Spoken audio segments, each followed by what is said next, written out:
Welcome, Tolos. Top secret lair. Jeff Cavanaugh, Brian Broaddus. Top secret lair. Very much like Batman and Robin.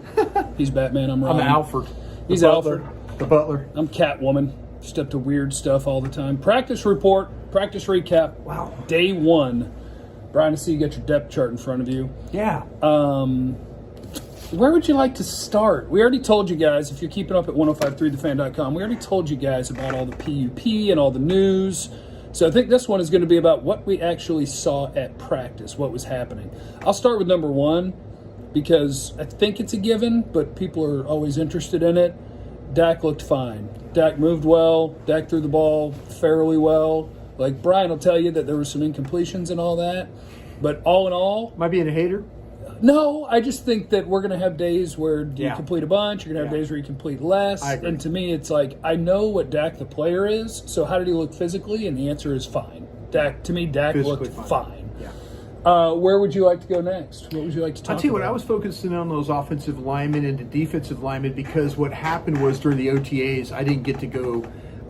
They worked at the opposite end. So it was nice to see Lyle Collins move around, Tyron Smith move around, Zach Martin move around, Tyler Broaddus playing at center. Really like to see Randy Gregory. Looks like he's put on more weight. I was down there with those defensive linemen, and I was impressed with Gregory and what he was able to do is rushing the passer and some one-on-one stuff. Got a little low. Got around Lyle. Yeah, got really low. So yeah, I mean, I was really encouraged. I said it on the air today.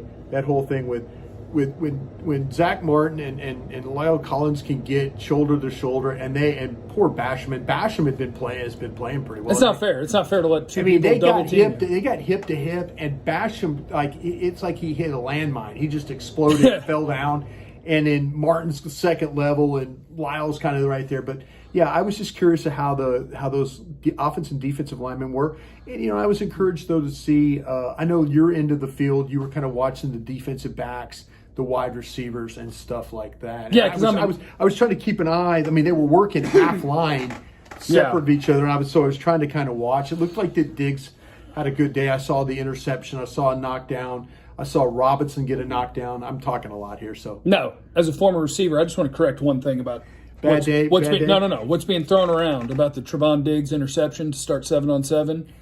on Dak. Did Trevon Diggs catch the football that Dak threw? Yes, he did. Was it an interception? No. As a former receiver, I feel like I must point out he caught the ball out of bounds. So people are getting real excited about this interception. Not an interception, forced incompletion. Okay? PBU, pass breakup? Yeah, it's a PBU.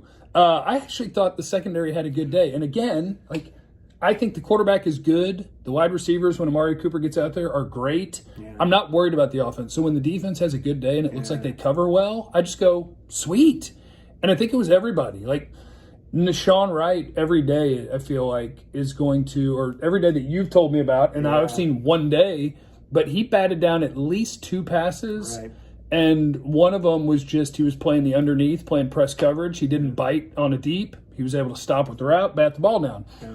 Another one was being thrown over his head, and he comes off of his wide receiver, and this is why they want huge people, and he's just got so much length that when he's dropping to a guy that's behind him and coming across the field, he's able to go up, bat a ball down. So Nashawn Wright played well. I thought Kelvin Joseph did too. Your rookies, I thought both of them looked good. Joseph, I saw when they were just doing initial drills where they're just kind of mirroring and cutting off. And I'm like, okay, he's looking good. Yeah. And they tried him on a deep ball. Dak tried him on a deep ball to Noah Brown, and it was blanketed. So I think Wright looked good. Joseph looked good.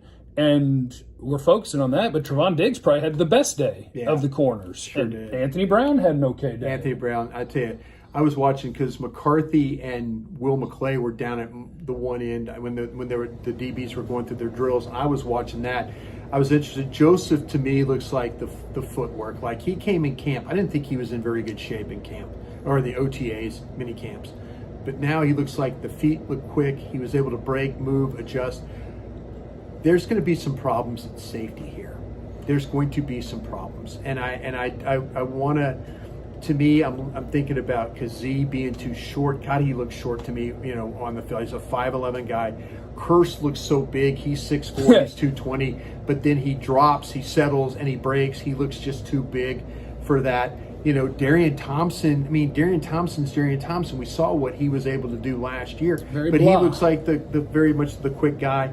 Donovan Wilson. That group right there is the one that we're going to have to really, really focus on, because to me, I don't see that one. It's just OTAs. It's one practice. That's a position we're going to have to watch and see what happens there. And at linebacker, to me, the standout guy is surprise. It was Micah Parsons. Even though when they went to 7-on-7 and team stuff, your initial starters were still Jalen Smith and Leighton Vander Esch on day one. Did you want to yell at that point? Yeah, I did. I booed a little bit, and they told me, don't do that, you're media. And I said, yeah, but media's allowed to have an opinion. Back up off of me, Joe Trahan. We love you, Joe. Thanks for your helps today. Both you, Joe Trahans. I love both of you. Congratulations to one, and thank you to the other. Yeah. But Micah Parsons, if you see the Ezekiel Elliott play that John Machota was sending out the tweet and everything, where he's turning the corner and he's looking like he's got some good burst, watch Micah Parsons on that play. Yeah. Because Micah Parsons is playing off a tight end block where he physically overwhelms a tight end and then says, get off of me, and he shows the speed coming across. Micah Parsons, Brian says mom and dad gave it to him. It's mom and dad. What mom and dad did for Micah Parsons is they created a dude that can freaking go. Yeah, as we finish this thing up too, man, you got to think about with Parsons, you watched him cover tight ends. 7-on-7. Yeah. Very first play of 7-on-7. I was at the other end of the field when this happened. They run out a third linebacker. They're running out three linebackers. And I'm like, okay, this will be interesting to see how they're going to play it. Yeah.